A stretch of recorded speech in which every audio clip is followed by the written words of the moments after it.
Welcome to the Supplier Diversity and Inclusion Podcast by Fips Consulting. In this podcast, I speak with international guests who share their experience on supplier diversity and inclusion. Today, I speak to Charlie Wigglesworth. Charlie is the co-founder of TELOS and Deputy CEO of Social Enterprise UK. Charlie, thanks so much for being my guest today. Thank you for having me. So you are co-founder of TELOS and still Deputy CEO of Social Enterprise UK. Maybe you can tell me a bit more about your work at Social Enterprise UK and why you started TELOS.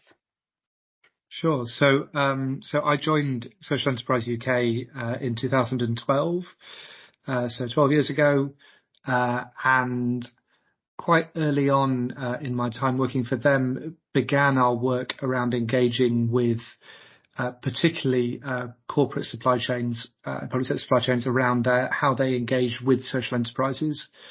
That work started in quite a small way with kind of individual businesses. So we worked with a construction company called Waits, which is one of the biggest family-owned construction companies in the UK.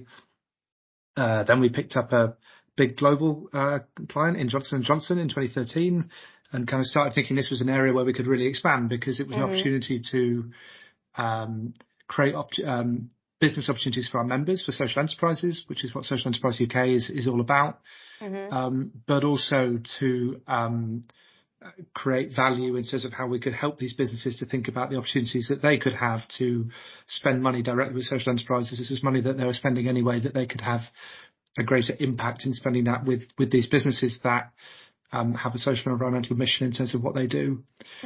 In 2016, I helped to set up and launch something called the Bisocial Corporate Challenge, which was a new initiative to really accelerate and scale the growth of what we were doing around supporting businesses to buy from social enterprises. We started with 7 companies, some of whom we desperately had to kind of drag around the table and say, you should be part of this, please help us, to want to do this. There wasn't a great deal of appetite or enthusiasm from some, I think it's fair to say. And kind of fast forwarding to now, I think we've seen a massive shift in the engagement and interest of corporate procurement leaders and in the public sector to look at how they can buy with more impact. The corporate challenge has grown from those initial 7 partners who didn't all probably want to be there initially, to having 30 businesses. We hit over 400 million euros of spend with social enterprises last year. We're just doing the impact reporting for this year. We should see that grow by at least another 100 million this year. So we're seeing real scale and growth in what we're doing in the UK. And I guess that appetite in the UK has fed into being asked by clients about what are we doing in a more global context. Social Enterprise UK has been around since 2002. We've got a long track record of working as a membership body in the UK. We have 3,500 UK members. And so the decision was taken by the SUK board to think of having a new venture, a new subsidiary called TELOS that would be based in Dublin. So to have a more global remit. Thanks to Brexit, it's got a lot harder for UK businesses to do this, unfortunately. And so to set up that separately as an entity to drive our work in this space in a more global context, to support the development of that work and to have a wider remit beyond just social enterprise, to think more broadly about how businesses and supply chains can engage in kind of positive impact. So when did you decide, or when did you start TELOS? We officially went live trading just in October, so October 2023. We'd run a kind of 2-year pilot program as SUK before that on a European expansion. So working with 6 of our UK clients who had a global footprint, including across EMEA. We ran a pilot program just to test it within SUK first before we kind of started setting up a new entity and new business and all of those things. That's gone very well. And so we launched the new entity in Barcelona at the ProcureCon event in October 2023. And now we're kind of building and developing the kind of corporate identity of TELOS and the work that we're looking to do and the different streams of work that we're looking to do as TELOS moving forward. Mm-hmm. So did you already define the countries that you want to look at TELOS, or is that still to be defined? So the core areas from the pilot program were in 4 markets. So we started in Germany, Switzerland, the Netherlands and Ireland. Those 4 were picked because they were countries where our clients had a footprint, so they were spending money and had procurement spend in those countries. But they were also markets where we had links and engagement with the equivalents of Social Enterprise UK, so the other network bodies for social enterprise in those markets, which helps in terms of getting the intelligence on suppliers and how we find opportunities for buyers in those markets. So the pilot program was very much focused on those 4. We have also started to build alongside that kind of database of social enterprises, which currently covers 26 countries across the EMEA region. As TELOS and as the program expands, the intention is for it to work across EMEA. So we want to build out in the geographic region where our clients are operating and where they're spending money. We'll continue to have countries with which we have kind of deeper relationships because we know them better and we're kind of growing those. But we don't want to limit ourselves in terms of where we find quality suppliers. The key thing in making this program work, as we'll talk about, is about how we kind of match that supply and demand. And so finding quality suppliers at scale in any geography, in any market is a key part of how we're looking to work going forward. Yeah, makes sense. So we talked about TELOS and Social Enterprise UK, but how does a business qualify as social enterprise? Is there also some kind of certification way they have to go through, or how do you find your businesses in your network? Sure. So, a social enterprise, the one line answer is it's a business that trades for a social or environmental purpose. What that means in practice is that it's a business, i.e. it's trading. So it's not a charity that relies on, or a non-profit that relies on donations or grants. It's selling a product or service to do that.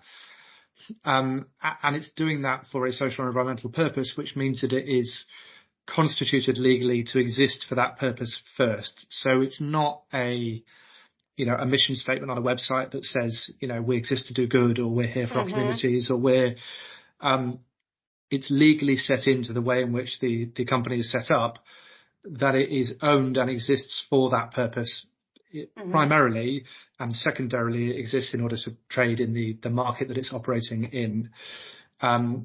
So it's, I guess, somewhere between the formality of a non-profit or a charity in terms of having that clear reason for being constituted and set up. But it's doing that on the open market. It's selling its products or services in order to achieve that. Where that gets slightly more complicated is if you look across European markets or globally, you have different approaches to legal structures and systems, which means that the way in which you do that in different markets can look a bit different. So in the UK, there is a structure called the Community Interest Company, which helps to kind of lock those things in. There's similar legislation happening in Germany and in a few other countries at the moment. Similar legislation already exists in Canada and Australia and other markets.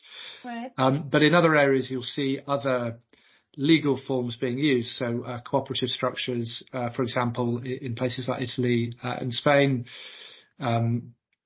work integration structures in Germany and places like that. A whole range of different ways of getting to that kind of single approach. And helpfully, the European Commission does a lot of evidence on tracking the growth of the sector. So they think that there are about 2.8 million enterprises in Europe employing about 13 million people operating within these structures. In order to provide assurance to our corporate clients and partners, we work through a global verification that's run by the Social Enterprise World Forum called People and Planet First, that's providing that kind of standardized approach, I guess, Right. to tracking that across different markets, working with local partners in a range of countries. So it's getting easier to provide consistency across markets. And everyone's agreed on kind of what is contained within it, but the how of how that's done in different places varies a bit depending on the different approaches they take to company law and corporate law in different markets.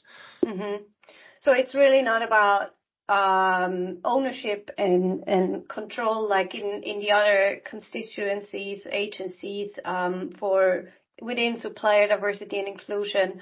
It's really about the purpose and the meaning of the company. Yes, but in order to do that, you ownership is important, because one of the things that differentiates social enterprises is that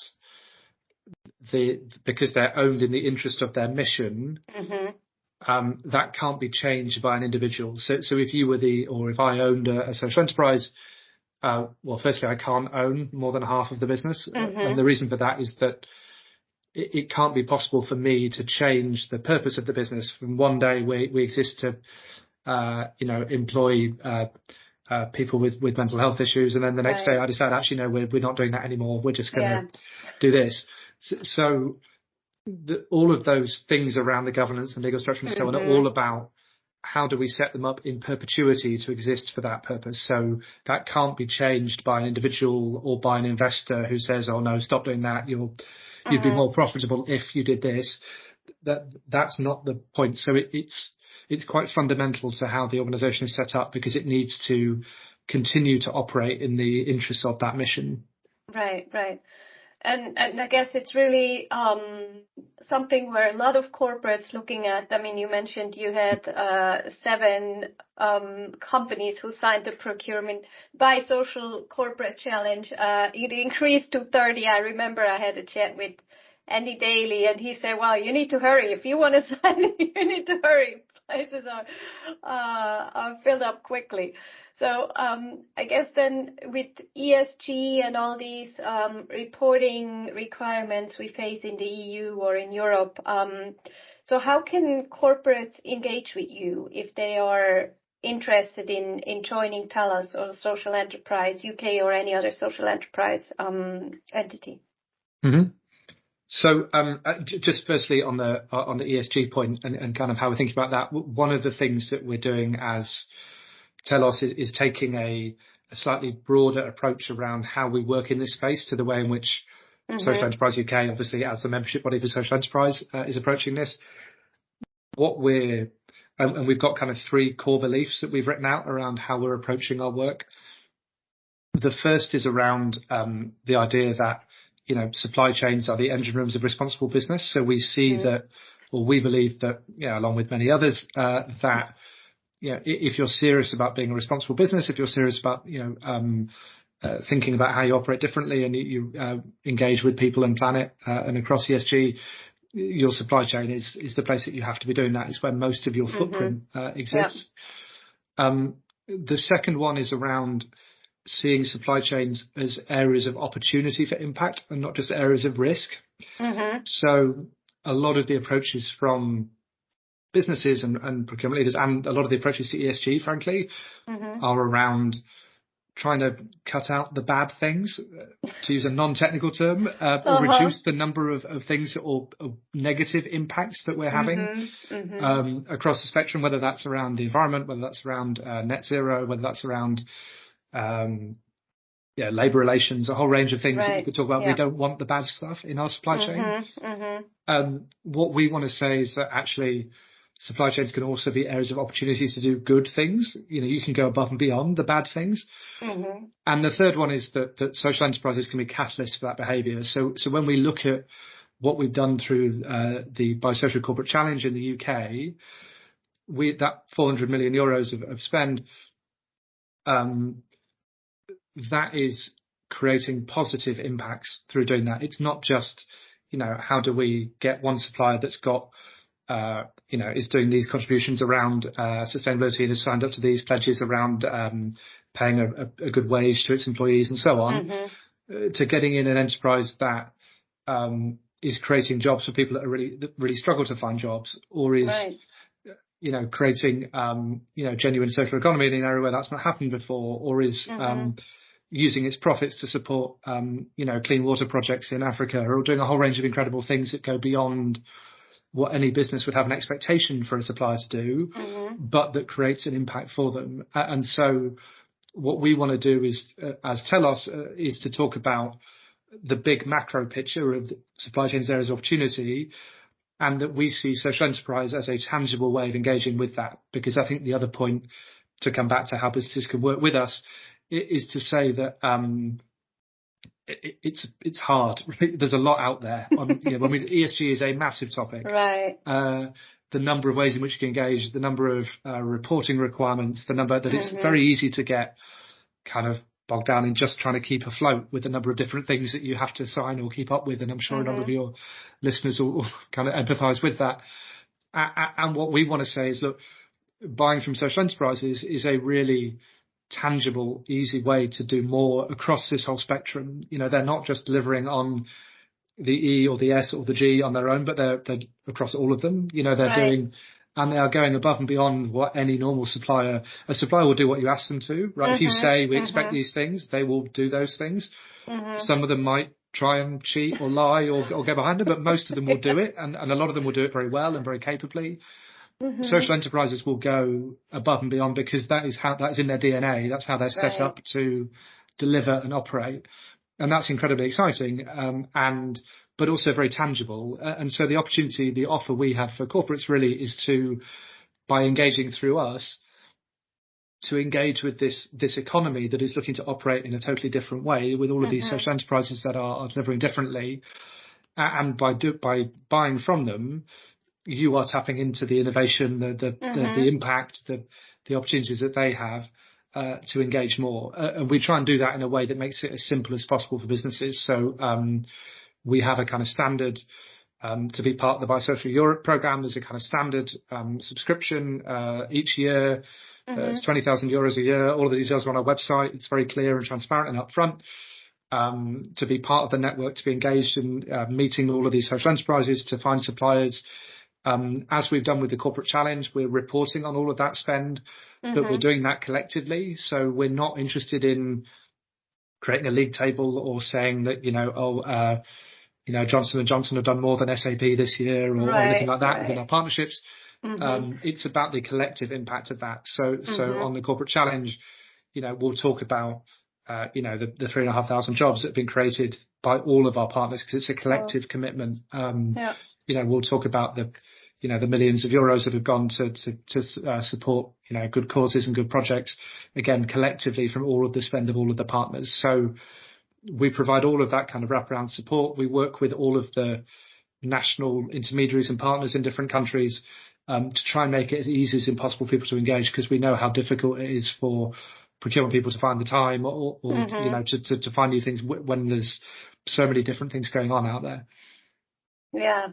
Totally. And so many different procurement people as well, right? So they all need to understand the purpose and get the access and everything. So you mentioned other organizations and collaboration. So maybe you can share some information about any organizations, any other social enterprise UK or Sustainable Procurement Pledge organizations that you collaborate with? Yeah, sure. So I guess given that our work is about working with corporate, particularly corporate procurement audiences, and with social enterprise audiences across Europe, I suppose our partnerships extend to both sides. So on the corporate procurement side, we're working with the Sustainable Procurement Pledge, and particularly with its Supplier Diversity chapter, on how we raise awareness and support businesses to understand more about what's possible within the social enterprise space. There's a webinar happening that we're collaborating with them on the 15th of February, which anybody can sign up to and attend, just to understand more about what's going on in this space and what's happening. We're also working with procurement leaders. We spoke at the World Procurement Congress last year, kind of speaking to kind of senior procurement leaders about the opportunity here and what we're doing in this area from a kind of procurement leadership perspective. And then on the social enterprise side, working very closely with Euclid Network, which is the kind of European network for social enterprises, and through their members, so the equivalents of Social Enterprise UK, as I mentioned before, particularly in the kind of 4 initial markets, so Germany, Netherlands, Ireland, and Switzerland, but also expanding into other, building other relationships there as well. And then through kind of wider advocacy bodies, so people like the OECD, World Economic Forum, the Schwab Foundation for Social Entrepreneurship, which is within the World Economic Forum, how we kind of build this case for collaboration between those two worlds, and how we position, as I say, procurement as being a kind of principal route for us to kind of helping to develop that activity. Right. So one of my questions is also, supply diversity and inclusion, it kind of comes out of the US. It's all historically kind of connected to America. So is there any, I would say, similar organization in the US, like Social Enterprise or TELOS? So Sustainable Procurement Pledge has a big footprint in North America. I don't know what percentage of their members are in North America, but there's a decent chunk there as well. I think when we think about to go back to kind of TELOS is kind of thinking about this, how do you look at supply chains? There is opportunity for impact in North America. Definitely, that's heavily supply diversity kind of orientated, as you said. There is an organisation called Bisocial USA that is looking to do similar work to what we're doing in Europe, in the US.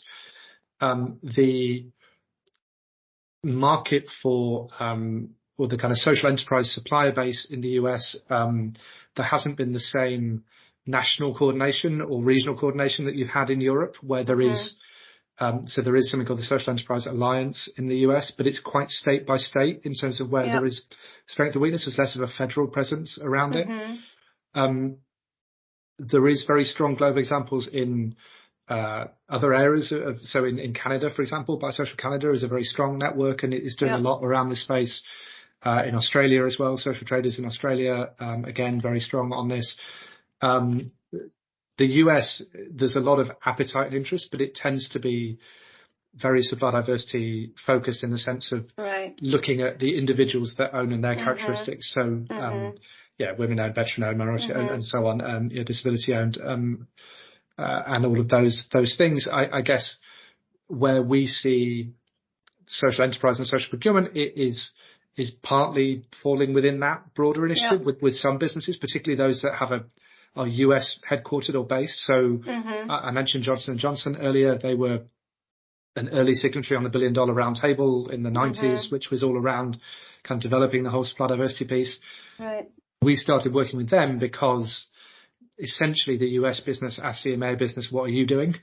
And the EMEA business said, well, not very much really, and wanted to look to do something different. And actually, if speaking to them now, actually their work on social enterprise in Europe has now expanded into how they look at that. It's now a global part of their strategy in this space. Okay. It's actually influencing how they think about this in North America, and is seen as something, slightly aligned for sure, but also slightly different and innovative in terms of kind of looking at the impact of the whole business rather than just the business ownership. So some of those things I was saying earlier about, having a kind of positive impact through every aspect of the money that you're spending, is something that really kind of exists within social enterprises because of how they're set up. And it's going kind of above and beyond the requirements that you might have of your suppliers.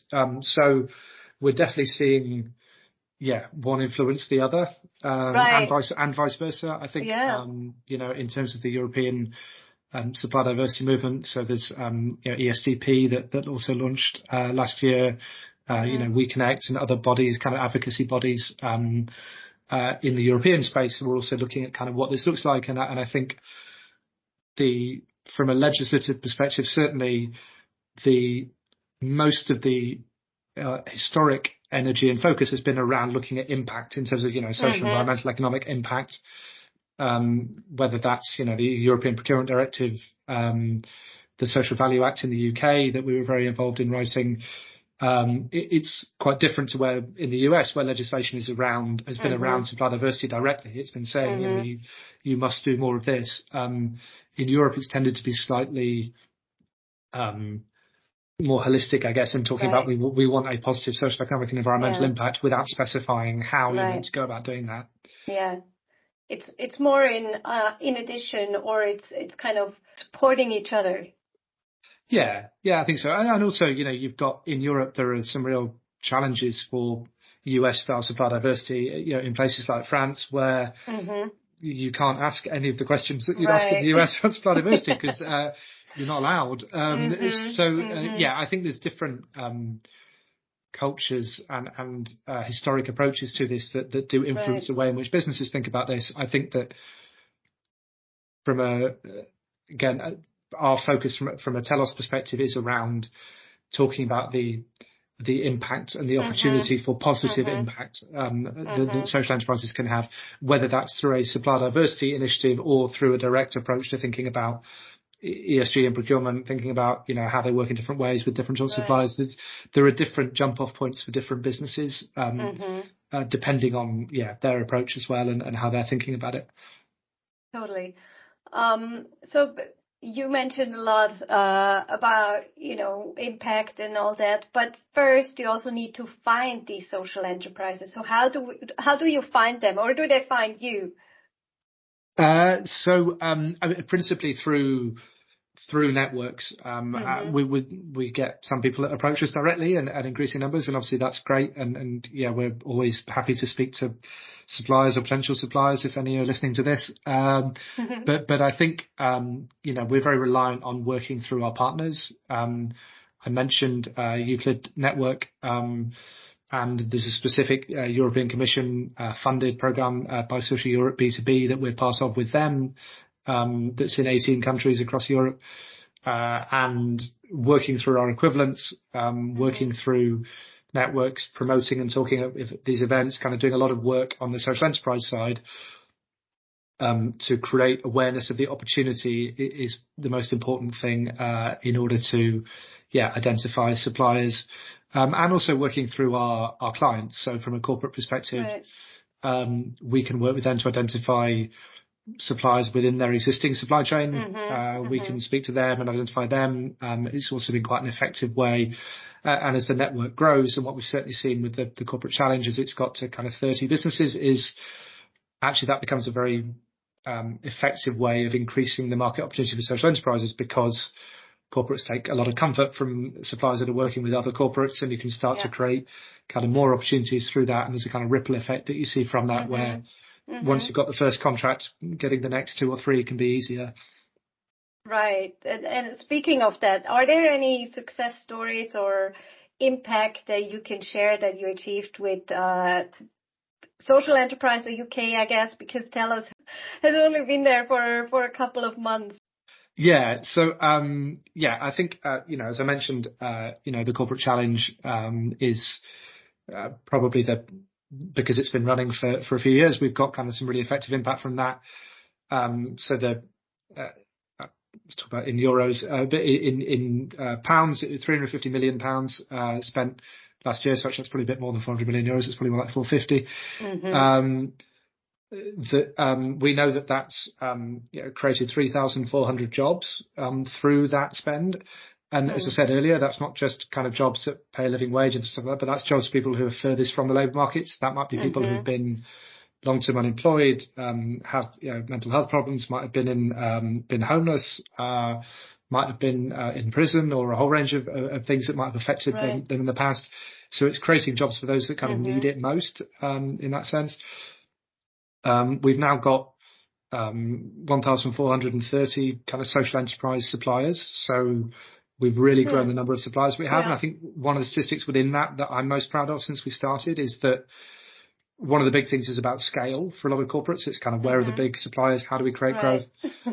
Our approach to doing that has been about being very demand led. We've been saying if we build the market opportunity, social enterprises will grow and will respond to that and develop as a consequence of that. When we started in 2016, there weren't any social enterprises delivering a contract of above £1 million £1 million contract per year. Last year there were 26. So we're really growing the number of suppliers who can deliver at scale. And our aspiration on the EMEA program, and as we move into other markets through TELOS, is that model. We can demonstrate that model works, right? We can show it because we've been doing it for nearly 7 years now in the UK.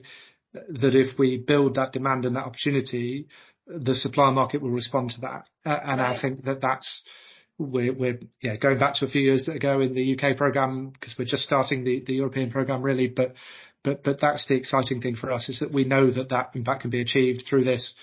We know that we can create incredible stories and examples for our clients and partners from that, and incredible things within businesses as well. I mean, I think looking at some of the drivers for businesses, we've also seen looking at kind of talent within procurement, things like that, like building teams. It's part of the on the kind of graduate recruitment cycle at Zurich, one of our clients, where they move between lots of different teams, all of the graduate hires. They all wanted to work in procurement at the end of it because they worked on this program and they're involved, and it's exciting and it makes it it's not just about reduce risk and cut costs and do these things, and because that doesn't motivate a lot of people in the way that maybe it did, and I think whereas this feels you can create real change and create an opportunity, and I think that's very, very compelling for lots of businesses. So impact both on social enterprises and on the market, but also impact on the clients that we're working with as well, which is really exciting to see that kind of win-win. Yeah, I think I totally agree. I think procurement has been totally underestimated past years.